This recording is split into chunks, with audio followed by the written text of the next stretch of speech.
আসসালামু আলাইকুম। জীবনের প্রতিটা মুহূর্তকে যদি এনজয় করতে চান, যদি সুন্দরভাবে জীবনের সময়টুকু পার করতে চান, তাহলে নিজেকে সবসময় রিফ্রেশ এবং ভালো মুডে রাখতে হবে।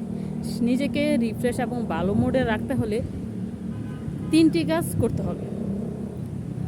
নাম্বার 1 হলো আপনি বাবা মাকে ক্ষমা করতে হবে। হতে পারে বাবা মার এমন কোনো ডিসিশন বা সিদ্ধান্ত যেটা আপনার জীবনে নিয়েছে সেটা হয়তো আপনার জন্য ভালো কিছু হয়নি, এতে আপনার বাবা মার প্রতি আক্ষেপ রয়ে গেছে।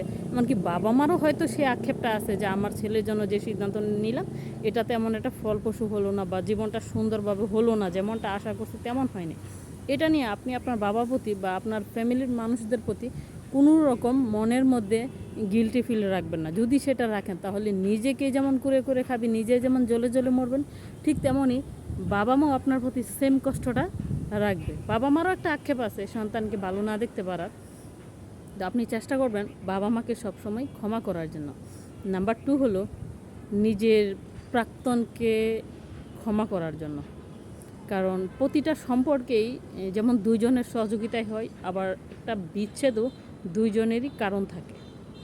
তো সেই কারণটা হয়তো আপনি কখনো মেনে নেবেন বা কখনো মেনে নেবেন না, সেটা আপনার প্রেমিক প্রেমিকা হতে পারে, স্বামী স্ত্রী হতে পারে, যে কোনো দিক থেকে আপনার খুব কাছের কেউ হতে পারে যে আপনার জীবন থেকে চলে গেছে, ভালো একটা সময় নিয়ে গেছে।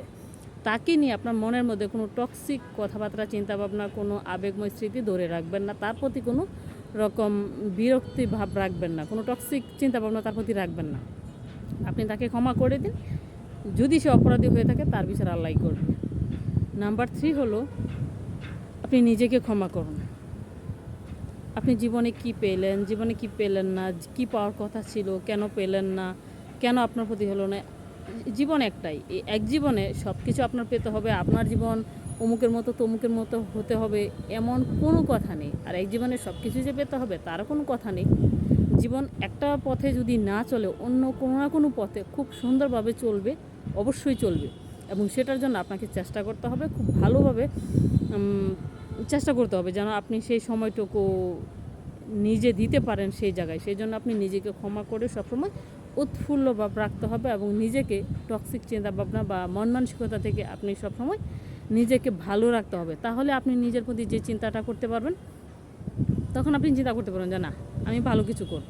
তো পিছনে একটা কিছু যেটা হয়ে গেছে, যেটা আপনি পান নাই, কিন্তু ওইটার জন্য একটা সময় নষ্ট হয়ে গেছে, ওইটার জন্য যদি আপনি নিজেকে আঁকড়ে ধরে ফেলে রাখেন তাহলে সেটাতে আপনার পজিটিভ কোনো রেজাল্ট তো আসবে না, বরং সামনের যে সময়টুকু আছে ওইটাকে আরও নেগেটিভ করবে এবং নিজেকে আরও পিছিয়ে রাখবে। তো নিজেকে সামনে এগিয়ে রাখতে হলে অবশ্যই নিজেকে নিজের সাপোর্ট দিতে হবে, পজিটিভ চিন্তাভাবনায় থাকতে হবে। সেই দিক থেকে ক্ষমা ছাড়া কোনোভাবেই সম্ভব না নিজেকে সামনে এগিয়ে নিয়ে যাওয়া এবং জীবনে সফল হওয়া।